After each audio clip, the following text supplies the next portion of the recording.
बिस्मिल्लाहिर्रहमानिर्रहीम। अस्सलामु अलैकुम। कैसे हो दोस्तों? उम्मीद करता हूँ सभी खैरियत से होंगे और हमारे बताए हुए नुस्ख़ों से खूब फ़ायदा उठा रहे होंगे। दोस्तों, आज फिर मैं आपके लिए एक लाजवाब नुस्ख़ा लेकर हाज़िर हुआ हूँ। दोस्तों, आज का हमारा नुस्ख़ा उन भाइयों के लिए है जिन्होंने हस्ते मैथुन कर या लड़केबाजी यानी लड़कों के साथ गलत फ़ैल करके अपने आज़ा तनासुल का सत्यानाश कर लिया है। जिन दोस्तों भाइयों का आज़ा तनासुल में कमज़ोरी है, ढीलापन है, सिकुड़ा हुआ रहता है, नीचे को गिरा रहता है, मुकम्मल सख्ती, ऊपर को बंदूक खड़ी नहीं होती, उनके लिए बहुत ही बेहतरीन लाजवाब नुस्ख़ा है जो आज मैं आपको बतलाने जा रहा हूं। दोस्तों, बहुत ही कम पैसों का है और बहुत ही आसान है। चलिए शुरू करते हैं, जान लेते हैं नुस्खे के बारे में। शुरू करने से पहले हम आपसे गुजारिश करते हैं कि अगर आप हमारे चैनल पर नए आए हैं तो जल्दी से चैनल को सब्सक्राइब कर लीजिए और घंटे के बटन पर ऑल पर लाकर प्रेस कर दीजिए। इससे होगा कि हमारी आने वाली वीडियो यानी आने वाला नुस्खा आपके पास सबसे पहले पहुंच जाया करेगा। चलिए दोस्तों, शुरू करते हैं, आज के नुस्खे के बारे में जान लेते हैं। दोस्तों, जिन भाइयों ने हस्ते मैथुन कर रखा है और हस्ते मैथुन करने की वजह से आज़ा तनासुल कमज़ोर हो गया है, लिंग के अंदर ढीलापन है, लिंग के अंदर कमज़ोर हो गया है, सिकुड़ा हुआ रहता है, जब हम बस्तरी करते हैं तो मुकम्मल तनाव नहीं होता और उसके पुट्ठे कमज़ोर हो गए हैं, तो दोस्तों आपको घबराने की ज़रूरत नहीं है। आपके लिए बहुत ही ज़बरदस्त लाजवाब नुस्खा मैं आपको बतला रहा हूँ। आपको एक तिला तैयार करना है। ये तिला कैसे तैयार करना है, ये कुछ दवाई आपको लानी है, आप नोट कर लीजिए, मैं आपको बतलाता हूँ। सबसे पहली दवाई है काली मिर्च। ये काली मिर्च आपके घर में, आपके किचन में मिल जाएगी या किराने की दुकान पर आसानी से आपको मिल जाएगी। ये हमारे खानों में भी इस्तेमाल होती है। काली मिर्च आपको लेने हैं 11 दाने। फिर आपको लेनी है दूसरी चीज़ लौंग, फूल वाली लौंग अच्छी क्वालिटी में आपको लेनी है, ये लेने हैं आपको 13 दाने। तीसरी चीज़ आपको लेनी है कपूर।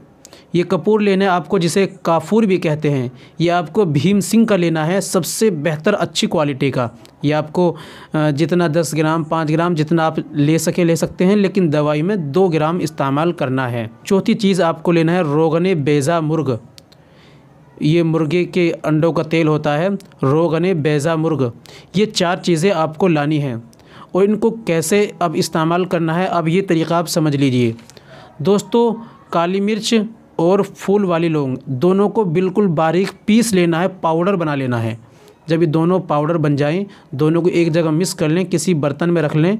फिर उसमें कापूर को पीस कर, कपूर को आपको 2 ग्राम उसमें डालना है। 2 ग्राम आप नहीं समझेंगे, आप अपने हाथ की चुटकी भरकर 3 चुटकी उसमें डाल दें और उनको तीनों को मिला लें। फिर उन तीनों में जो तीनों आपने दवाई मिक्स करी हैं, पाउडर तीनों का तैयार हो चुका है, उस पाउडर में आपको रोगने बेज़ा मुर्ग डालना है।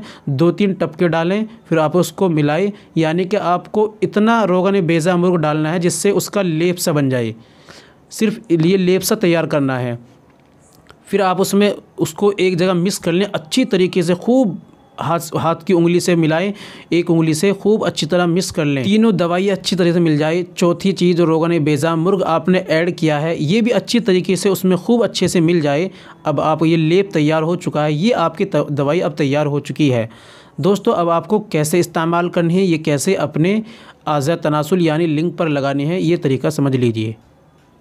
दोस्तों, रात में इस्तंजे से फ़ारिग होने के बाद आपको अपने आज़ा तनासुल के सामने की जो सुपारी होती है गोल हिस्सा, उसको छोड़ करके नीचे तक अपनी डंडी पे, सिर्फ डंडी पे आपको ऊपर के हिस्से में और दोनों साइडों के हिस्से में आपको उंगली से थोड़ा सा उसमें डालकर मालिश करनी है। हल्का सा लेप करना है, हल्की एक पोरवे से। जब हल्के से थोड़ा सा उसमें जब सारे में मिल जाए, उसके बाद आपको एक पान लेना है या अरंड का पत्ता। पान आसान रहेगा, आपको पान लेना है और पान अपनी डंडी पर लपेटकर हल्के धागे से उस पर लपेट देना है बस। फिर आपको रात में सो जाना है, सुबह में उठकर आप उसको खोल दो। फिर उसके बाद आप गर्म पानी से इस्तिंजा कर लो और उसको धो लो। सिर्फ आपको इस तरह इस्तेमाल करना है। ये जो दवाई मैंने आपको बतलाई है, ये दवाई आपकी तकरीबन 1 हफ़्ता चलेगी। 1 हफ़्ते तक आप इस्तेमाल करो। जब आपको फ़ायदा अच्छा होगा फिर आप दोबारा फिर तैयार करो 1 हफ़्ते की, फिर इस्तेमाल करो।